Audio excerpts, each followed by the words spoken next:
Is blasting Washington's diplomatic boycott of next year's Beijing Winter Olympics, calling it pretentious and political manipulation.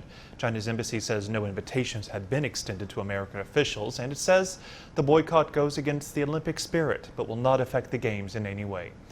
Washington on Monday said it would not send officials to February's Olympics over claims of human rights abuses, but American athletes will still compete. On Monday, Beijing threatened countermeasures. It is the athletes from all countries that should be in the spotlight, not individual politicians. As to those politicians who hype the boycott for political purposes and grandstanding, whether they come or not, no one would care, nor would it have any impact on the Beijing Winter Olympic Games. Christopher Nixon Cox, the grandson of former U.S. President Richard Nixon, called for conversation between the two powers to find a better solution.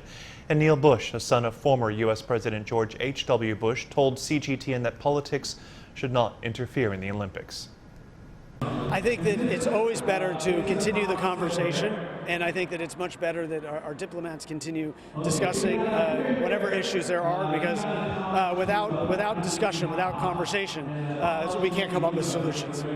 These athletes have been training for years, and they're training in a sport that they've chosen to become the best at. And to prove that they're the best, they've got to go to an Olympics to be able to do it. And politics honestly shouldn't interfere. We can express as Americans our values, and that's fine, but hopefully we're not going to do something that keeps these athletes from all over the world from convening so that the athletes can enjoy. And once they're there, athletics doesn't know, political hardship really. It shouldn't.